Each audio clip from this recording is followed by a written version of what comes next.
Yo les gars, c'est Uta et Umi, et bienvenue sur la chaîne Uta Umi. Aujourd'hui c'est l'épisode 2 de la bio-manga, on va voir comment Kishimoto a créé le célèbre manga Naruto, c'est parti.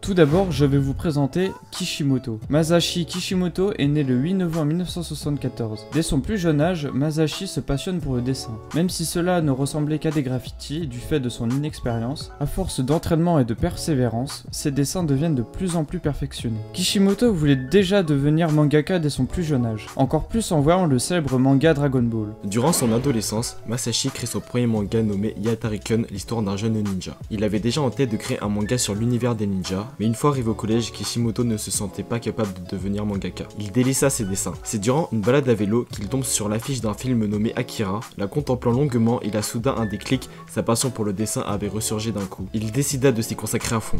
À l'âge de 20 ans, Kishimoto reçoit le prix The Hopstep Award, décerné par les éditions Shueisha aux jeunes auteurs à l'avenir prometteur pour son court récit intitulé Karakuri. Suite à cela, il écrira plusieurs mangas. Par la suite, il commença un manga basé sur la soupe de ramen, et c'est ainsi que naît Naruto. Le nom Naruto vient du Naruto Maki, qui est une décoration culinaire à base de poissons, que l'on retrouve dans les ramen. Lors de sa publication dans le magazine japonais Weekly Shonen Jump, les réactions furent pour la grande majorité positives. Il dessine en même temps un manga centré sur le baseball, son sport préféré, mais celui-ci ne rencontre que peu de succès. Masashi décide alors de prendre du recul pour faire le point sur tous les bons éléments de ses mangas écrits jusqu'à ce jour, et prend la décision de tous les réinvestir dans Naruto.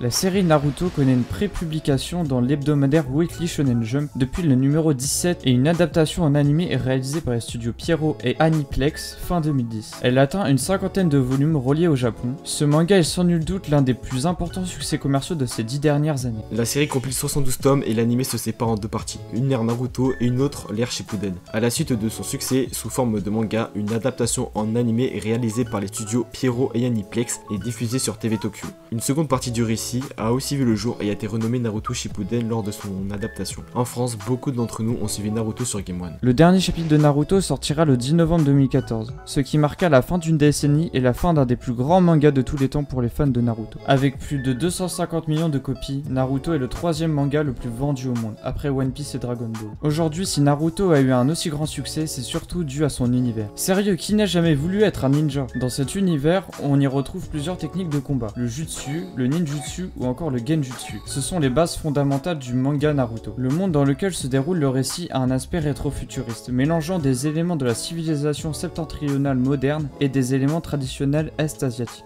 Le continent sur lequel se passe le récit au travers des différentes adaptations est constitué de plusieurs pays ayant de nombreuses fois été opposés par le passé. 5 superpuissances, nommées d'après les 5 éléments japonais, se détachent parmi ceux-ci. Le pays du feu, celui de l'eau, celui de la foudre, celui de la terre et enfin celui du vent. Les ninjas, et dans une moindre mesure les samouraïs, y forment de véritables puissances militaires et sont regroupés en villages. Tous ces éléments sont la base du succès de ce manga, on y plonge dès notre enfance et on en sort adulte. Nous allons finir la vidéo par une citation de Kishimoto. Si vous n'aimez pas la main que le dessin vous a infligée, battez-vous pour une nouvelle. Je ne sais pas pour vous, mais pour moi cette citation a tout son sens dans ce manga. Car en effet, comme dans tout le manga, on voit que Naruto est un perso qui n'abandonne jamais, et il est prêt à affronter sa destinée et à se battre, pour ainsi réaliser son rêve, devenir maître Hokage. Et voilà, c'est la fin de la vidéo, nous avons décidé de faire un format court pour que ce soit plus agréable à écouter.